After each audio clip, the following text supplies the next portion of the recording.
nossa primeira questãozinha, ela aborda o tema gametogênese, tá? Então, vamos colocar aí na tela, por favor, essa primeira parte. Olha o que nós temos aí, vestibulandos. Os esquemas abaixo representam a gametogênese masculina e gametogênese feminina, que ocorre na espécie humana. Com base neles, julgue os itens e marque a alternativa correta. Então, o que você está observando aí nessa figura? Queria que você percebesse, está claro aí, você tem a célula germinativa primordial. Do seu lado, em que envolve espermatozoide, lá na figurinha, você tem 4 etapas, não sei se dá para você perceber. E ao lado, você vai ter, no caso da minha visão, lado direito, né, na telinha aí que você está observando, lado esquerdo, você vai observar a gametogênese feminina. Então, a gametogênese é um processo que envolve, repito, a produção dos gametas. Nesse lado que envolve a produção do gameta masculino, nós temos 4 etapas importantíssimas que você vai ter que saber amanhã. A primeira etapa é a etapa chamada de multiplicação. Nessa etapa, nós verificamos a célula primordial passando por um processo mitótico, ou seja, as células diploides vão originar células também diploides no processo que a gente chama de processo equacional, onde vai ser mantido o número de cromossomos. Nós temos quantos cromossomos? Nós temos 46 cromossomos, ok? Então, o que vai acontecer? Nós, a partir das células germinativas, originaremos as células denominadas de espermatogônias. Tal espermatogônias passarão no item 2 por um processo de crescimento. Esse processo não envolve divisão celular. É um processo de desenvolvimento que a gente acaba caracterizando essa segunda etapa como sendo etapa de crescimento, onde a partir de então não denominaremos mais essas células de espermatogônias, mas sim de espermatócitos primários.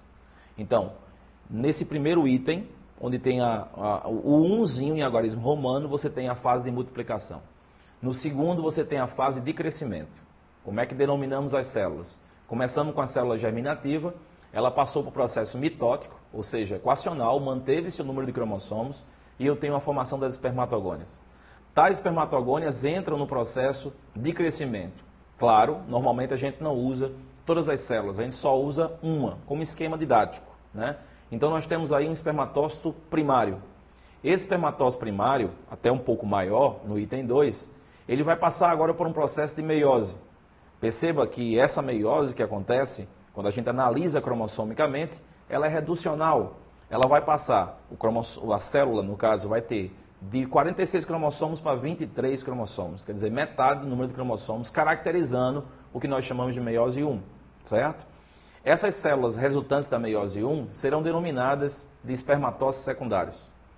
Esses espermatócitos secundários vão terminar o processo de meiose, agora denominado de meiose 2, muito parecido com a mitose, porque também é equacional, formando as chamadas espermátides. Essa terceira etapa, a gente chama etapa de maturação.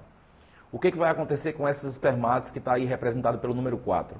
Essas espermátides vão sofrer um processo de diferenciação, também conhecido como espermiogênese, onde terá o surgimento dos espermatozoides. Então, no processo masculino de espermatogênese, nós temos então 4 etapas, quais são elas? Multiplicação, etapa de crescimento, etapa de maturação e etapa de diferenciação. No processo feminino que está ao lado, você também tem as etapas, mas não em 4, mas sim em 3 etapas. Quais são essas 3 etapas? Multiplicação, crescimento, maturação. Muito parecido com o do homem, não havendo um processo de diferenciação. E também diferenciando-se, porque na mulher esse processo não acontece quando ela chega à puberdade. Esse processo se inicia quando a mulher está na barriga da mãe, ou seja, na fase embrionária. Então essa primeira etapa, que é a etapa, repito, etapa de multiplicação, a célula germinativa feminina vai originar as ovogônias, que está aí representado pelo item 1, certo? Vai acontecer o processo de crescimento, nós teremos a formação de quem, amigos vestibulando? Do chamado ovócito primário, ok? Esse ovócito primário ainda continua diploide, mas a partir de agora vai acontecer qual processo? O de meiose 1 reducional. Acontecendo essa meiose 1 reducional, você vai ter a formação de um ovócito, chamado ovócito secundário, e de um glóbulo polar. Perceba que os tamanhos são diferentes, né? Mulher normalmente é sempre diferente, você já percebeu isso, né? Então, esse maiorzinho a gente chama de ovócito primário, aliás, me perdoe, ovócito secundário, e o menorzinho a gente chama de glóbulo polar. Esse processo aconteceu porque houve uma citocinese desigual, ok? Citocinese, para quem esqueceu, é a divisão do citoplasma. E nós teremos no final do processo, da meiose 2, a formação do gameta feminino, o óvulo, a partir do momento que o espermatozoide chegar. Vestibulando, muito cuidado com esse item que eu vou diferenciar e mostrar aqui para vocês agora. Vejam a setinha que eu estou apontando. Você está vendo essa célula aqui? Essa célula eu chamei de ovócito secundário. O que está acontecendo? Meiose 2 para a formação do óvulo, ok? Só que tem um pequeno detalhe. Esse processo aqui de formação do óvulo só vai acontecer, ou seja, a mulher só vai terminar quando chegar um espermatozoide, ok? Tem que ter espermatozoide. Ah, Jamelo, não engravidei ainda. Então você ainda não terminou o seu processo de gametogênese. Você só vai terminar quando tiver a participação do homem, ok? Vamos voltar aqui, por favor. Olha só, então eu quero que você sempre lembre disso, essa parte de gametogênese é importante. Perceba que eu falei em mitose, eu falei também em quê? Em meiose, tá certo? E esse processo mitótico e meiótico tem que ser lembrado obrigatoriamente. Destaque a meiose. Por que destaque a meiose? Porque os princípios mendelianos dentro da genética requer o conhecimento sobre meiose. Então, procura, pessoal, lembrar o que é um cromossomo homólogo, que a gente verifica o pareamento dos mesmos durante o processo de meiose 1, certo? Prófase 1. Temos as subfases, leptóteno, zigóteno, paquíteno, diplóteno, diacinese, ok? Em que na fase paquíteno nós temos a caracterização do crossing over, que a gente chama de recombinação o quê, pessoal? Recombinação gênica. Vamos para as alternativas da questão. Vamos lá. Observe aqui agora, o que nós temos? A produção de espermatozoides ocorre nos túbulos seminíferos da vesícula seminal. Aqui nós queremos a questão correta, certo? Então vamos ver. A produção de espermatozoides ocorre nos túbulos seminíferos da vesícula seminal. Por que está errado, vestibulando? É muito simples. Porque o homem não produz seus espermatozoides na vesícula seminal. Qual o local que o homem produz o seu gameta? Ele vai produzir nos seus testículos, ok? Suas gônadas. Vesícula seminal não é gônada. É fundamental para o homem? É. Existe nele? Com certeza. Qual a finalidade dessa vesícula seminal? Produzir uma secreção. Essa secreção que a gente coloca para vocês é uma secreção que vai viabilizar uma condição nutricional para que o espermatozoide consiga chegar lá no ambiente vaginal e consiga ter energia necessária para o batimento do seu flagelo e realizar o processo de fecundação, ok? Então tem que ter obrigatoriamente essa participação do líquido seminal produzido pela vesícula seminal. Agora, por que a alternativa ficou errada? É muito simples. Ela ficou errada porque está dizendo que é a vesícula seminal que produz espermatozoides. E vocês aprenderam que não tem nada a ver com isso. A vesícula seminal não participa de produção. No homem, a produção de espermatozoides acontece nos testículos, nas suas gônadas, ok? Então a questão está fora. Item 2, vamos dar uma observadazinha aí. Opa, desculpa. Letra B.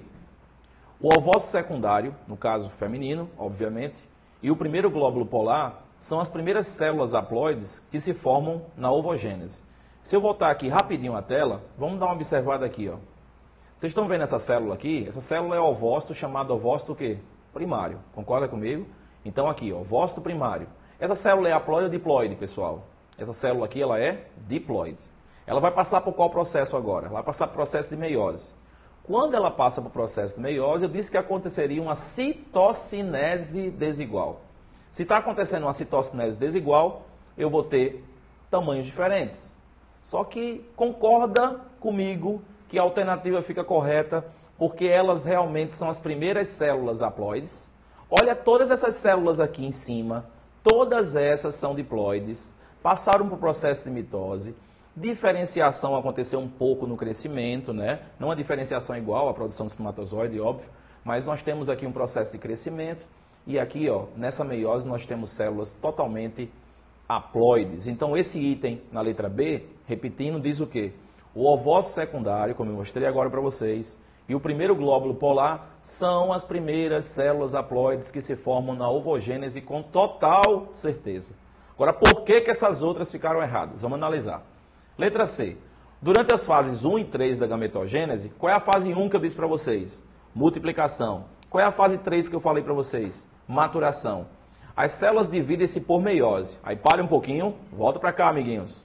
Essa fase 1 aqui que eu coloco para vocês, que eu coloquei inicialmente, é a fase de multiplicação, ok? Essa fase nós não verificamos meiose. O que nós verificamos? Mitose. Então nós não podemos credenciar essa questão, obviamente, como correta. Aí vamos voltar aí para a telinha, veja aí. Vamos voltar aí, isso, pronto. Aí o que nós temos na letra D?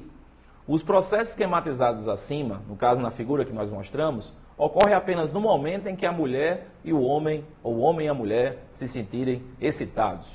Meus amigos, se você nesse momento não está sentindo nada de diferente em relação à excitação sexual, obviamente que você não está tendo uma produção por causa disso. Você poderá estar acontecendo em você uma produção independente do processo de excitação sexual. Isso independe.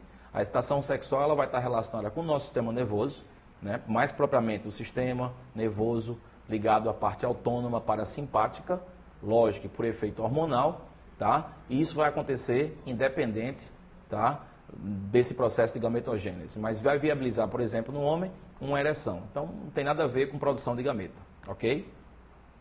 Com isso, a gente fecha essa questão, volta aqui para mim, por favor, a gente fecha essa questão que envolve, gametogênese. Então,